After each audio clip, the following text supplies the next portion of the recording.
भगवान शिव की ये 3 बातें अगर आप याद रखोगे तो कभी भी किसी भी परिवार में पति पत्नी में कभी झगड़ा नहीं होगा। आपकी हर गरीबी भाग जाएगी, किसी प्रकार का पाप आपको नहीं लगेगा, सारे पाप अपने आप खत्म हो जाएंगे।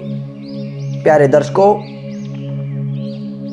प्राचीन ज्ञान कहानी चैनल में आपका स्वागत है। आज फिर हम आपके लिए बहुत ही प्रेरणादायक कहानी लेकर आए हैं। यह कहानी आपके परिवार के लिए बहुत महत्वपूर्ण है। भगवान शिव बताते हैं कि हमें कौन से काम करने चाहिए जिससे हम सभी पापों से मुक्त हो जाते हैं। हमारे घर की सारी कलह मिट जाती है, सारे झगड़े खत्म हो जाते हैं। किस काम करने से हमें पाप लगता है और कैसे उससे बचना चाहिए, ये सब बातें आप आज की इस वीडियो में जानेंगे। प्यारे दर्शकों, इस कथा को हम शुरू करें इससे पहले अगर आप हमारे चैनल पर नए हैं तो चैनल को सब्सक्राइब जरूर करें और बेल आइकन को जरूर दबाएं ताकि आने वाली हर वीडियो का नोटिफिकेशन आप तक पहुंच जाए। और इस कहानी को आप अंत तक जरूर सुने, क्योंकि महापुरुष कहते हैं कि अधूरा ज्ञान हमेशा दुखदाई होता है। तो इसलिए इस कहानी को अंत तक सुनोगे तो आप जान जाओगे कि वो कौन सी बातें हैं जिनसे आपके घर में लड़ाई झगड़ा नहीं होगा, किसी घर में कोई तलाक नहीं होगा, आपके सभी पाप नष्ट हो जाएंगे। आइए शुरू करते हैं आज की यह बहुत ही प्रेरणादायक कहानी। प्यारे दर्शकों, एक बार की बात है, भगवान शिव कैलाश पर्वत पर बैठे हुए थे, अपने ध्यान में मगन थे, समाधि अवस्था में प्रभु का भजन कर रहे थे।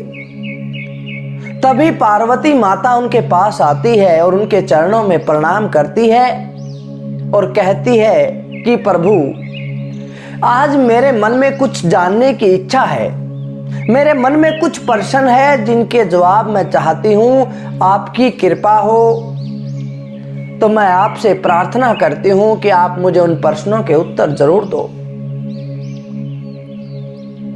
सबसे पहला प्रश्न जो पार्वती ने पूछा वह यह था कि भगवान, किसी भी परिवार में पति पत्नी में लड़ाई झगड़ा क्यों होता है, उनमें तलाक क्यों होता है और इसका क्या इलाज है, कैसे इससे बचा जा सकता है। और मेरा दूसरा जो प्रश्न है वह यह है कि किस कार्य को करने से पाप लगता है, ऐसा कौन सा कार्य है जिससे हमें महापाप लगता है और किस कार्य से हम पाप से बच सकते हैं, ऐसा कौन सा काम है जिससे हमारे सारे पाप नष्ट हो जाएंगे। माता पार्वती ने जब भगवान शिव से ये 3 प्रश्न किए तो महाप्रभु बोले, पार्वती, तुमने जो ये प्रश्न पूछे हैं वे बेहद ही खूबसूरत हैं, वह संसार के लिए भी बहुत जरूरी है। जब संसार के जीव इन्हें जानेंगे तो इन तीनों प्रश्नों से भरपूर लाभ उठाएंगे। भगवान शिव ने कहा, पार्वती, मैं तुम्हें एक कथा सुनाता हूं, इस कथा को बड़े गौर से सुनना, बड़े ध्यान से सुनना, और जो कोई भी इसको सच्चे मन से सुनेगा उसके सारे पाप नष्ट हो जाएंगे। तभी भगवान शिव उन्हें सुनाने लगते हैं। कहते हैं कि एक बार नचिकेता नाम का एक लड़का था। वह बड़ा ही जवान, बड़ा ही खूबसूरत लड़का था। उसे धर्म अधर्म का बहुत अच्छी तरह से ज्ञान था। एक बार उसके पिताजी ने कहा कि बेटा, मैं चाहता हूं कि मैं कुछ समय के बाद संन्यास धारण कर लूं, किंतु मेरी एक इच्छा है, जब मैं संन्यास को जाऊं तो तुम्हें किसी प्रकार का दुख नहीं होना चाहिए। इसलिए मैं चाहता हूं कि हमारे आश्रम में, हमारे घर पर बहुत सारी वृद्ध गायें हैं और मेरी इच्छा यह है कि मैं एक यज्ञ कराऊं और उस यज्ञ में इन सभी वृद्ध गायों को दान में दे दूं, क्योंकि तुम्हारे पास सिर्फ और सिर्फ दूध देने वाली गायें रहेंगी। इन बची हुई वृद्ध गायों का कार्य तुम्हें नहीं करना पड़ेगा, इनकी परेशानी तुम्हें नहीं उठानी पड़ेगी। इतनी बात सुनते ही नचिकेता ने कहा, पिताजी, आप जो सोच रहे हो संन्यास लेने के बारे में वह बिल्कुल सही है, किंतु आपने जो कहा कि मैं वृद्ध गायों को दान में देना चाहता हूं वह धर्म के खिलाफ है। क्योंकि धर्म के अनुसार, शास्त्रों के अनुसार जो गाय दान में दी जाती है वह दूध देने वाली गाय होती है, और आप तो कहते हो कि मैं तो वृद्ध गाय को दान में दूंगा। इतनी बात सुनते ही नचिकेता का पिता गुस्सा हो जाता है और कहता है कि अब तू मुझे धर्म और अधर्म की बातें सिखाएगा। अगर यही बात है तो मैं तुझे भी दान में दे दूंगा, तुझे मैं यमराज को दान में दे दूंगा, फिर देख लेना। इतनी बात सुनते ही वह नन्हा बालक कहता है कि पिताजी, पहली तो बात यह है, जब आप संन्यास ले रहे हैं तो आप पीछे से मेरी चिंता क्यों कर रहे हैं? क्योंकि संन्यास के बाद आपको केवल अपने प्रभु की चिंता होनी चाहिए, उसका चिंतन होना चाहिए। मेरी चिंता तो आप व्यर्थ में ही कर रहे हैं। और रही दूसरी बात, आप जन्म देने वाले हैं, इस शरीर पर आपका हक है, इसे चाहे दान में दो या अपने पास रखो या इसे नष्ट कर दो। अब इतनी बात जब उसने सुनी तो वह और भी क्रोधित हो जाता है और कहता है कि मैं तुझे आज ही दान में दे दूंगा। अब उस बच्चे ने पिता के हुक्म को सिर मत्थे रख लिया। उसकी मां ने उसे बताया था कि बेटा, जब भी भगवान विष्णु के, भगवान कृष्ण के दर्शन करने हो तो गौ माता में करने चाहिए, भगवान शिव के दर्शन करने हो तो बैल में करने चाहिए, जब भी आपको यमराज के दर्शन करने हैं तो भैंसे में करने चाहिए। अब उसको वह बात याद आ गई और वह बिना खाए पिए कई महीनों तक उस भैंसे के पास बैठा रहा और यमराज के दर्शन की प्रार्थना करता रहा। यमराज खुश हो गए और यमराज ने उसको दर्शन दिए। यमराज ने कहा कि मांगो वत्स, तुम क्या मांगना चाहते हो? नचिकेता ने कहा, भगवान, मेरे पिता ने आपको यही हुक्म दिया है, मुझे भी यही हुक्म दिया है कि मैं तुम्हें यमराज को दान में दे दूंगा, तो आप मुझे स्वीकारो।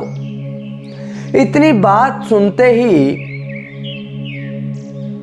यमराज कहने लगे कि बेटा, जब से तुमने धर्म का पालन किया है, जब से तुमने न्याय के खिलाफ धर्म के लिए ये जंग शुरू की है, तब से मेरा भी तुम पर कोई हक नहीं रहा। तुम तो सभी देवी देवताओं से भी ऊपर हो गए हो और हम तुम्हारी इस तपस्या से बड़े ही खुश हैं। आज मैं आपको ऐसी बातें बताऊंगा, ऐसा ब्रह्म ज्ञान दे दूंगा जो तुमने कभी जीवन में नहीं सुना होगा। यमराज कहने लगे कि बेटा, जिस घर में गाय होती है, अगर उस घर में रोगी है तो उसे गाय को वैद्य समझना चाहिए, अगर भक्त है तो उसे गाय को भगवान समझना चाहिए, अगर शिष्य है तो उसे गाय को गुरु समझना चाहिए। ऐसे व्यक्ति को कभी भी जीवन में कोई कष्ट नहीं आता।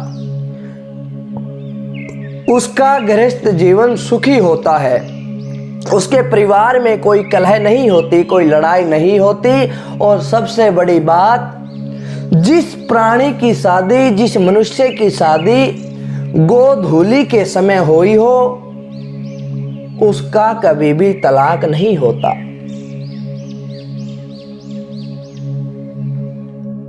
इतनी बात कहकर वह उसे ज्ञान की बातें सिखा देता है। भगवान शिव यह बातें पार्वती को बता रहे हैं, फिर कहने लगते हैं कि पार्वती, तुम कहती थी ना पाप किस के कारण लगता है, किस काम के करने से हमें पाप होता है, अब वो भी सुनो। तभी वहां पर गौ माता आ जाती है। कामधेनु गौ माता उस बालक को कहती है, बेटा तुमने जो धर्म के लिए हमारा जो साथ दिया है उसके लिए हम भी खुश हैं और आपको कुछ बातें बताना चाहती हूँ। आज आपको बताऊंगी कि पाप किस लिए लगता है। जिस व्यक्ति की दूसरों के धन पर नियत रहती है या दूसरों के धन को हड़प लेता है, उसे छीन लेता है, ऐसे व्यक्ति को महापाप लगता है। जो व्यक्ति दूसरों का सहारा बनने का ढोंग करता है और समय आने पर उसे अकेला छोड़कर भाग जाता है, ऐसे व्यक्ति को महापाप लगता है।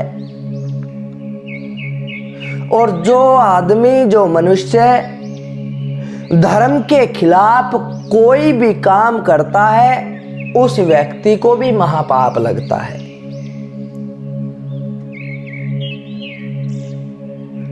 तो प्यारे दर्शकों, इतनी बात सुनकर पार्वती जी ने कहा कि इस पाप से बचने का उपाय क्या है, इस पाप से हम कैसे बच सकते हैं। तब भगवान शिव कहने लगे कि देवी पार्वती, पाप से बचने का केवल एकमात्र उपाय है, और उपाय यह है कि जो कार्य आप करने वाले हो या जो कर रहे हो, सबसे पहले तो ये सोचो कि तुम क्यों कर रहे हो। फिर सोचो कि इसका परिणाम क्या होगा, और उसके बाद यह विचार करो कि यह जो इसका परिणाम होगा, यह धर्म के खिलाफ है या नहीं, यह धर्म के अनुकूल है या नहीं। अगर वह धर्म के लिए सही है तो वह पाप नहीं है, अगर धर्म के खिलाफ है तो वह पाप है। बस इसी